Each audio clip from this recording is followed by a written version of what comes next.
kita coba hari ini yang melaksanakan, yang berpartisipasi dalam pengajian kita itu dari berbagai daerah. Ya, alhamdulillah ini dukungannya luar biasa ya, dari Semarang, dari Jawa Timur, dan dari Banten siap hadir untuk suksesnya kegiatan pengajian ini. Ibu dan Bapak, ini yang kita nanti-nantikan, sharing atau pencerahan dari Al-Ustadz kita, Al-Mukarram Haji Yusuf Sisus. Dan temanya hari ini tentunya sangat menarik sekali. Mengapa saya masuk Islam? Assalamualaikum warahmatullahi wabarakatuh. Waalaikumsalam warahmatullahi wabarakatuh. Pak Yusuf dan Ibu dan Bapak sekalian. Ini agak mudah-mudahan apa yang saya sampaikan ini ada manfaatnya. Tadinya saya pikir boleh nggak saya menyampaikan mengapa saya masuk Islam ini. Tetapi setelah saya baca ada ayat di surat Ali Imran ayat 64. Ya, Allah berfirman di sana, "Ishhadu bi anna muslimun." Persaksikanlah bahwa kita adalah muslim. Jadi berdasarkan ayat ini kita tidak harus sembunyi-sembunyi sebagai muslim. Kita harus memperlihatkan bahwa kita adalah seorang muslim. Maka saya memberanikan diri untuk menyampaikan materi ini.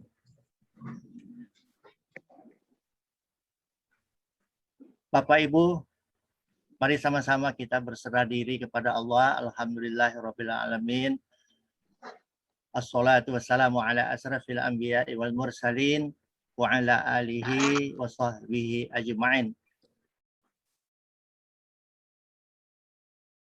Para senior, bapak-bapak dan ibu-ibu yang muda dari saya, semuanya yang dirahmati oleh Allah. Target saya menyampaikan ini adalah yang pertama ayat yang tadi, ishhadu bi anna muslimun. Yang kedua, tahaddus bin ni'mah. Mengabarkan nikmat yang saya raih, yang saya peroleh. Alhamdulillah. Jadi sebenarnya nikmat dari Allah itu banyak sekali. Sehingga wa in ta'uddu ni'matallahi la tuhsuha, kalau dihitung-hitung nggak bisa kita menghitungnya. Dan nikmat itu antara lain Allah berikan kepada saya dan juga kepada bapak-bapak dan ibu-ibu semua. Maka kalau kita kembali mengingat apa yang disampaikan oleh Pak Amri Yusuf, itu betul sekali bahwa dengan mensyukuri nikmat itu Allah akan menambah lagi. Luar biasa sekali kalau kita bersyukur kepada Allah. Selanjutnya, pekan kemarin saya tidak ikut pertemuan pengajian karena ada urusan, tapi materinya saya dapat yang disampaikan oleh sahabat saya Ustadz Nasaruddin Assalam mengenai kunci surga, Miftahul Jannah. Beliau menyebutkan di sana bahwa kunci surga itu adalah la ilaha illallah. Ya, pengakuan kita bahwa tidak ada Tuhan selain daripada Allah. Mudah-mudahan kita bisa memegang kunci itu dengan sempurna, sehingga nanti kita dengan mudah masuk ke dalam surga itu sendiri. Baik Bapak Ibu, saya langsung saja kepada materi ini. Sedikit perjalanan hidup saya. Saya lahir tahun 52, 11 Oktober 52 di Tabing, Padang. Berarti Oktober depan ini usia saya 69 dan tahun depan insya Allah kalau masih panjang umur 70 tahun. Kemudian saya masuk Islam itu tahun 64 ketika usia saya 12 tahun. Saya ketika itu kelas 6 SR, dulu namanya sekolah rakyat, sekarang SD. Tepatnya 31 Desember 1964. Selanjutnya 1977, 17 Maret, saya menikah dengan Putri Cupa, Noverlemi Paraman, dan usia pernikahan kami sampai saat ini sudah 44 tahun. Tahun 79 saya diterima menjadi karyawan Aztek. Dan ini ada cerita sedikit. Pak Bandu Warsito yang baru-baru ini meninggal, ketika itu mengantar surat ke Cempaka Putih di tempat saya tinggal ketika itu. Pak Yusuf, beliau menyampaikan surat, ini ada surat, Pak Yusuf diterima sebagai karyawan Aztek percobaan.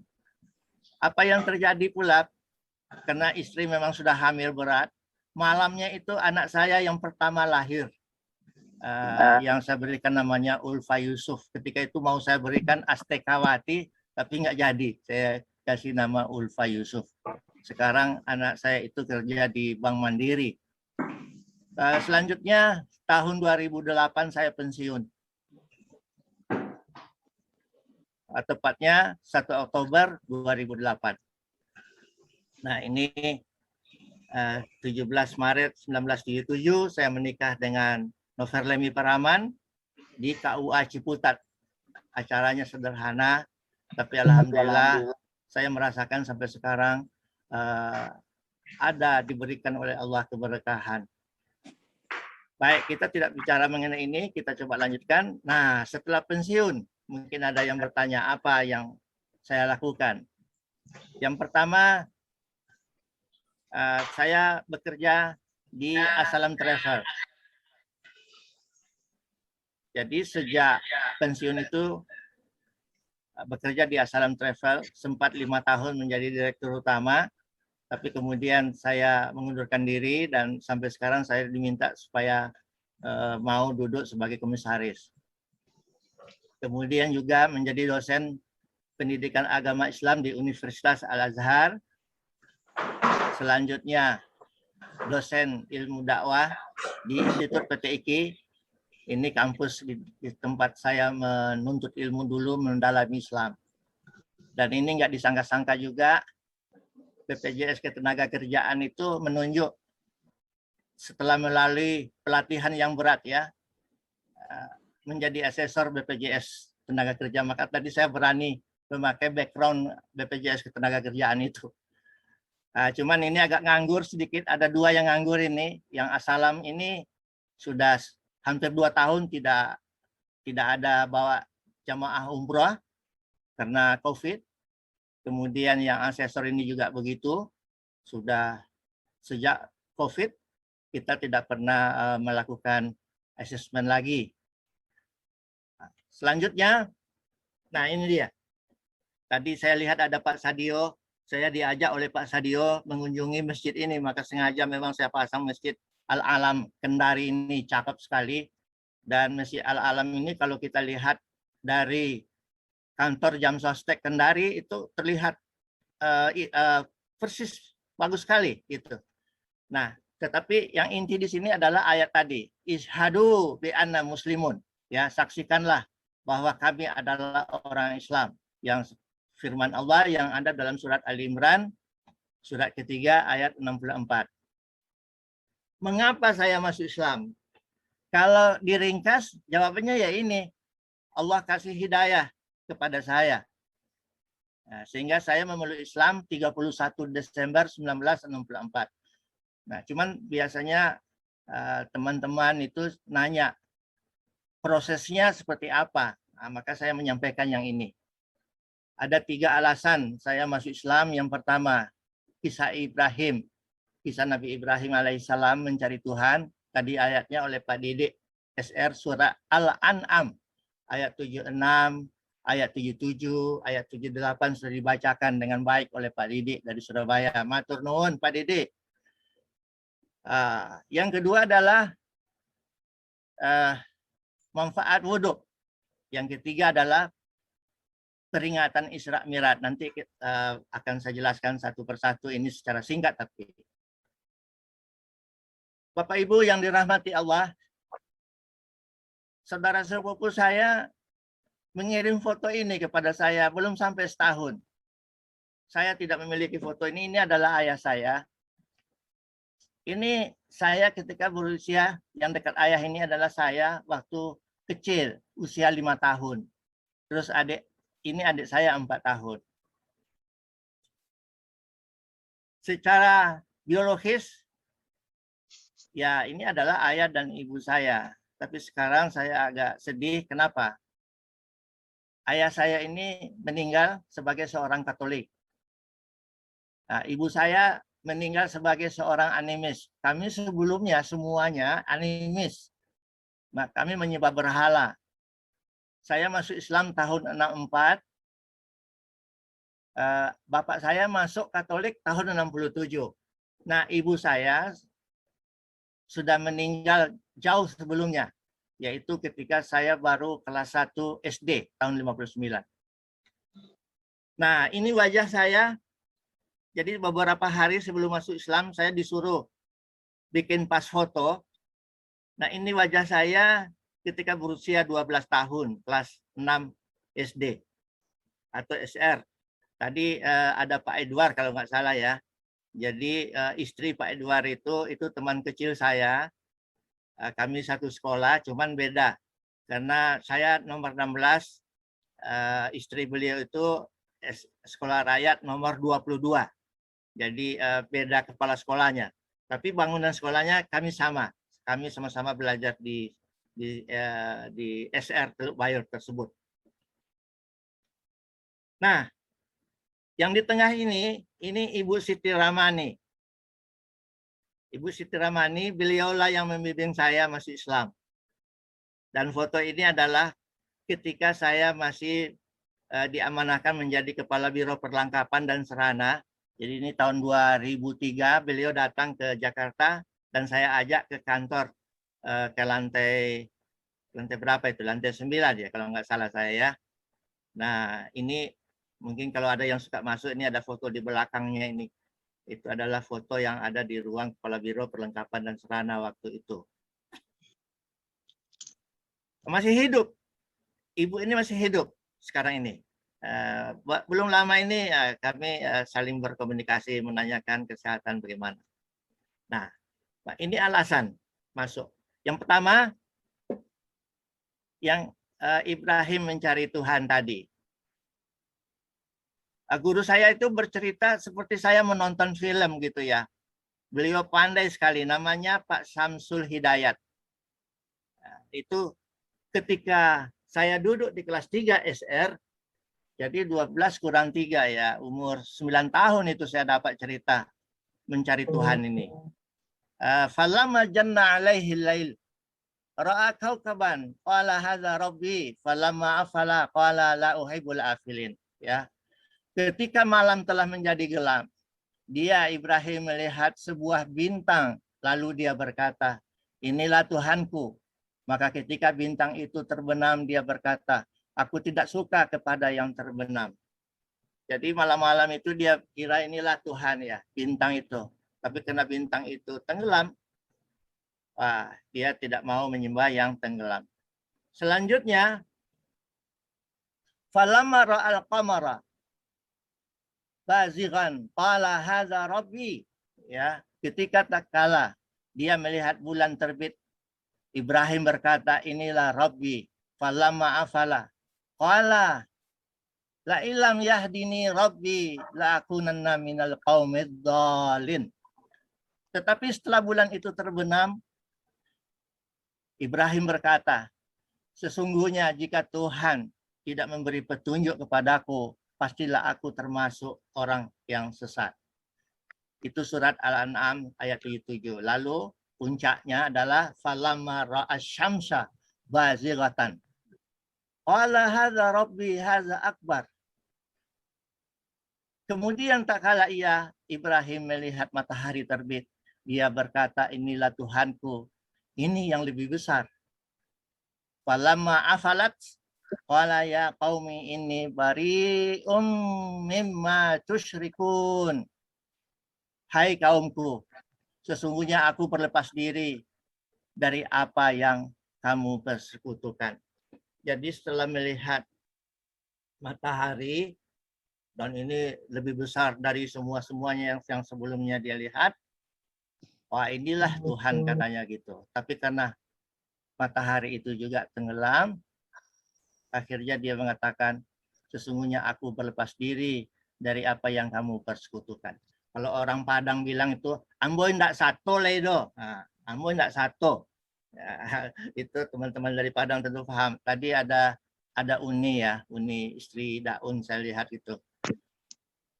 Jadi ini yang pertama.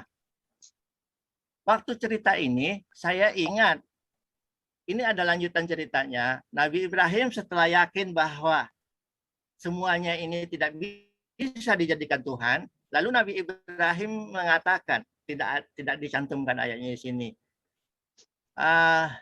Saya hadapkan wajah saya, ini wajah tuh fatara samawati wal ard hanifan muslimah, dan seterusnya.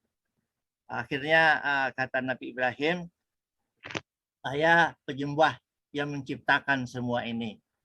Lalu Nabi Ibrahim ini beberapa saat kemudian pergi ke tempat, ke rumah peribadatan orang-orang ketika itulah yang dipimpin oleh Raja Namrud. Dia masuk ke rumah ibadah itu, dia hancurkan patung-patung. Setelah dia ajak ngomong, patungnya tidak bisa ngomong, dia hancurkan kecuali satu. Nah, ini ceritanya sangat populer sekali. Dari cerita ini sebenarnya saya teringat dengan apa yang ada di rumah. Kalau ini patung-patung yang ada di Nias ya, lebih bagus nih Pak. Kalau patung yang di rumah di Padang itu, di Bukit Karan, kami tinggal di Bukit Karan di Padang. Karena dibikin oleh kakek saya, bentuknya sederhana. Kalau ini yang ada di museum di Nias. Tapi intinya adalah bahwa apa yang dikatakan oleh Nabi Ibrahim, masa kita menyembah yang dibuat sendiri begitu ya. Ketika guru saya itu memang begitu, kisahnya itu berkesan sekali dalam diri saya. Saya teringat dengan patung ini, patung yang ada di rumah saya. Wah, mengapa saya menyembah yang dibuat manusia? Kenapa kita tidak menyembah Sang Pencipta yang maha hebat itu? Nah, di situ saya mulai tidak sungguh-sungguh lagi. Jadi kalau oleh ayah saya, mari kita sembahyang, saya enggak begitu ini. Tidak seperti sebelumnya setelah mendengar kisah Nabi Ibrahim ini. Bapak Ibu, saya secara ringkas saja ya. Jadi kisah ini bisa Bapak Ibu lihat dalam Quran, di YouTube, banyak sekali ya mengenai kisah Nabi Ibrahim ini. Tetapi poin saya adalah, mengapa saya menyembah orang, perbuatan yang dibuat oleh orang? Tentu ini tidak masuk akal. Kenapa kita tidak langsung menyembah Sang Pencipta yang maha hebat itu? Lalu dalam perjalanan berikutnya, ini prosesnya 3 tahun ya, karena berjalan dari kelas 3 sampai kelas 6. Berwudu. Orang Islam kalau mau sholat, dia tidak langsung masuk ke masjid, tapi dia membersihkan dirinya dulu, antara lain berwudu. Dan kita tahu kebersihan adalah pangkal kesehatan. Orang yang berwudu itu bersih. Ya, ini juga di samping itu ada hadis lain yang disampaikan rawahu Muslim.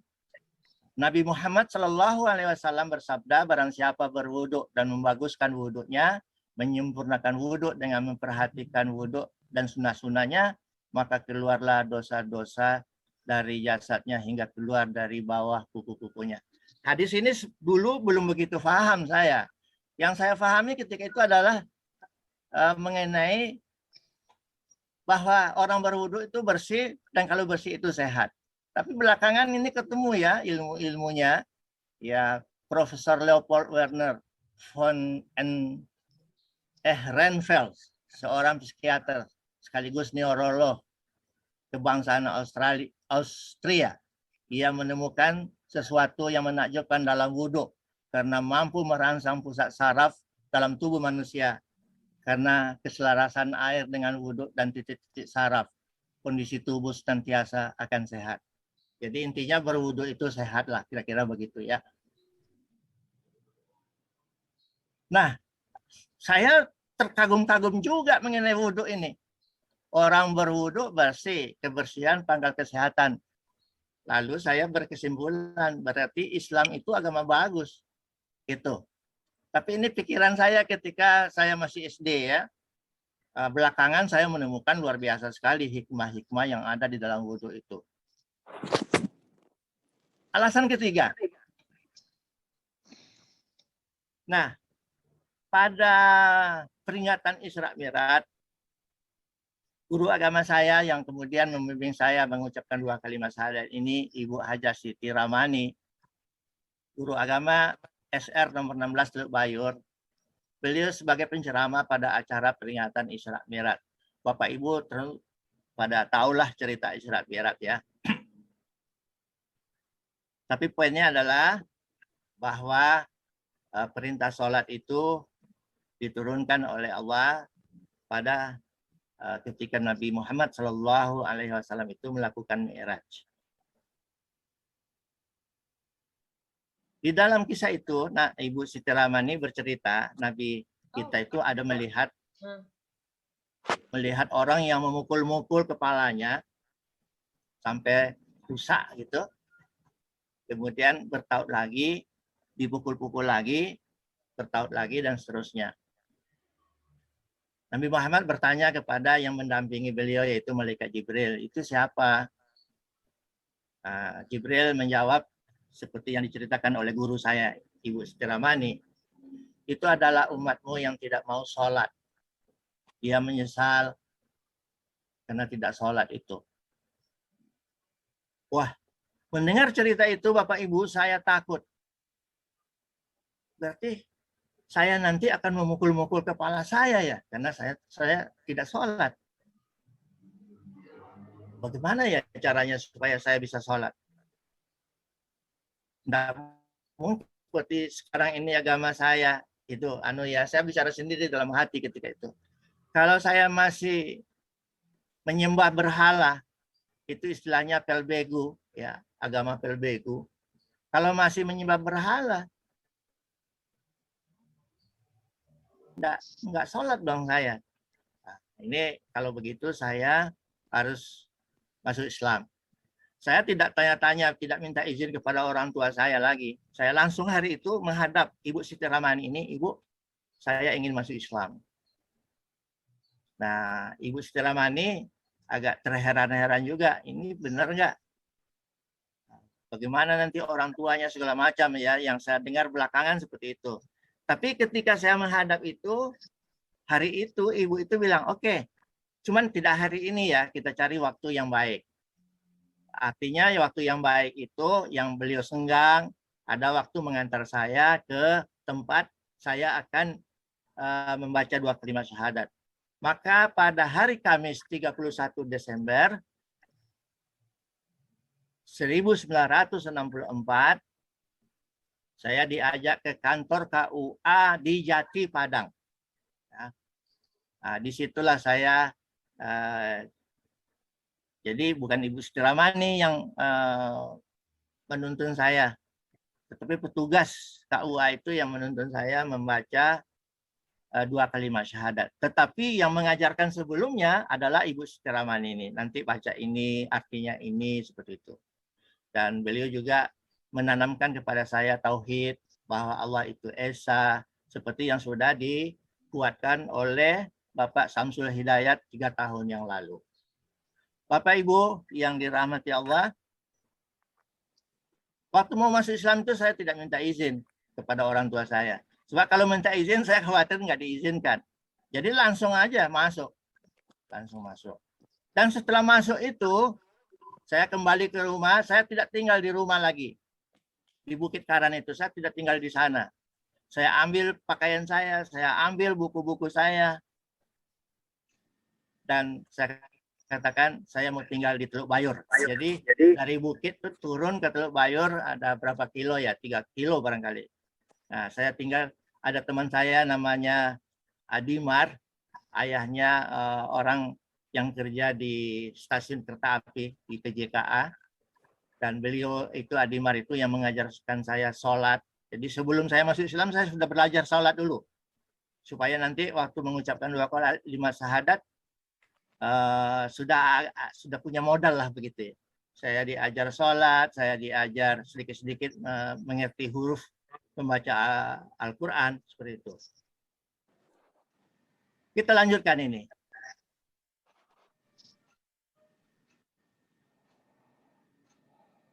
Ya, ini ya yang saya katakan tadi ya. Saya tidak mau memukul-mukul kepala saya. Nah, di sholat ini juga ya, seperti kita mungkin banyak yang tahu ya. Posisi sujud tentunya memberi peran dengan memposisikan jantung di atas otak. Lalu mengalirkan darah yang kaya oksigen. Mengalirnya darah menjadi lebih optimal ke kepala, otak, dan menjaga kesehatan jantung. Hasil lainnya akan meningkatkan fungsi seluruh sel saraf tubuh. Masya Allah. Jadi Islam ini Bapak Ibu makin digali, makin ketemu mutiara yang ada di dalamnya. Makin ketemu hebatnya Islam itu. Baik, waktu sudah berjalan terus ya. Saya nggak tahu berapa menit untuk saya. Saya singkat saja. Apa yang saya lakukan setelah masuk Islam? Saya belajar agama. Makanya saya masuk ke PGAN 6 tahun Padang. Kemudian saya lanjutkan ke Perguruan Tinggi Ilmu Al-Quran di Jakarta. Dasar yang diberikan kepada saya ketika itu sebelum saya memilih sekolah Islam adalah filosofi buah manggis. Kupas kulit manggisnya akan menemukan isi yang putih, bersih, rasanya manis. Islam harus dikupas untuk menemukan Islam yang indah, Islam yang rahmatan lil alamin. Itu saya pegang itu, itulah sebabnya saya memilih ke sekolah Islam. Walaupun alhamdulillah belakangan oleh kantor ketika itu memberikan kesempatan kepada saya untuk mengambil S2 di UI. Ya, itu sudah alhamdulillah lah berkah yang saya dapatkan. Tetapi modal utamanya adalah ilmu agama ini. Dan saya ingin mengatakan kepada Bapak Ibu semua, alhamdulillah saya bahagia sampai sekarang. Bahagia sekali. Saya memilih agama yang pas. Ya, saya pikir begini. Al-Quran itu adalah pedoman hidup. Ya. Allah sang pencipta lebih mengetahui pedoman yang benar untuk ciptaannya. Maka Allah itu menciptakan manusia, lalu menciptakan pedomannya. Pedomannya itu pasti pas. Makanya orang-orang yang mendalami Al-Quran, akhirnya apa yang terjadi? Dia jatuh cinta dan memilih untuk memeluk Islam. Nah, dalam perjalanan berikutnya memang kita harus bertanya Bapak Ibu, siapa saya? Maka jawabannya saya hamba Allah. Kalau sebagai hamba Allah mengapa kita? Wa ma khalaqtul jinna wal insa illa liya'budun. Surat Az-Zariyat, surat ke-51 ayat 56. Tidaklah aku ciptakan, itu firman Allah, jin dan manusia illa liya'budun, kecuali untuk menyembahnya. Jadi siapa saya? Saya adalah hamba Allah. Di mana saya? Nah, ya. Pertanyaan ini juga boleh Bapak Ibu pertanyakan kepada diri sendiri. Saya di bumi yang sementara. Masya Allah, kalau kita hitung teman-teman kita yang sudah meninggal kemarin ya, apalagi di musim corona, satu hari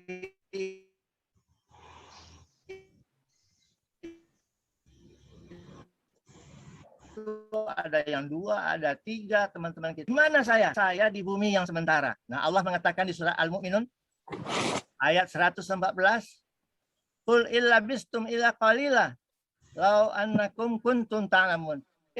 Kamu itu hanya sebentar di dunia ini. Kalau kamu mengetahuinya, nah, sebentar saja. Lalu kita mau kemana? Kita mau ketemu Allah. Maka orang yang meninggal itu kalau ada orang yang meninggal, dibilang inna lillahi wa inna ilaihi raji'un. Kita akan kembali, akan ketemu Allah. Nah, dalam ketemu Allah ini, Bapak Ibu, kita harus bertanya. Allah, waktu kita lahir, status kita fitrah. Nah, kalau ketemu Allah nanti, apakah kita fitrah, suci, atau bergelimang dosa? Ini perlu kita pertanyakan. Masing-masing kita yang menjawab. Di bagian akhir dari apa yang ingin saya sampaikan ini adalah doa Nabi Yusuf. Ya, Nabi Yusuf itu seorang nabi ya, tapi masih doanya seperti ini nih. Anta waliyun fid dunya wal akhirah. Tawaffani musliman wa alhiqni bis solihin. Engkaulah pelindungku di dunia dan di akhirat. Wafatkanlah aku dalam keadaan muslim dan gabungkanlah aku dengan orang-orang yang soleh. Bapak Ibu, terutama bapak-bapak yang suka mengikuti sholat Jumat, itu khatib selalu berpesan, ya ayyuhallazina amanu taqullaha haqqa tuqatih wa la tamutunna illa wa antum muslimun. Hai orang-orang yang beriman, takwalah kamu kepada Allah sebenar-benar takwa, dan janganlah kamu meninggal sebelum menjadi seorang muslim sejati. Jadi Bapak Ibu, alhamdulillah adanya pengajian ini, mudah-mudahan kita meninggal dalam keadaan Islam, seperti yang diperintahkan, yang dipesankan oleh Allah di dalam Amin ya rabbal alamin. surat Ali Imran kalau tidak salah seperti itu. Baik, terima kasih. Mudah-mudahan ada manfaatnya. Sekali lagi ini saya sampaikan, kita berbagi. Intinya saya ingin mengatakan kepada Bapak Ibu, saya menemukan agama yang benar dan membawa saya bahagia. Alhamdulillah. Assalamualaikum warahmatullahi wabarakatuh. Waalaikumsalam warahmatullahi wabarakatuh. Alhamdulillahirabbil alamin. Jazakallah khair Pak Haji Muhammad Yusuf Sisus yang sudah memberikan pencerahan, sharing. Ini lebih kepada testimoni beliau. Luar biasa ya sejarahnya, sehingga Pak Yusuf masuk Islam. Tentunya ini mudah-mudahan menjadi catatan buat kita bersama. Ya, apalagi tadi di akhir paparannya beliau ada filosofi buah manggis. Jadi kalau filosofi buah manggis itu, kalau Pak Sadio hitam kulitnya, mohon maaf nih Pak Sadio, tapi dalamnya pasti putih itu kan. Walaupun dia di Sulawesi Tenggara, di Kendari, tapi bisa menyempatkan hadir di pengajian ini. Amin.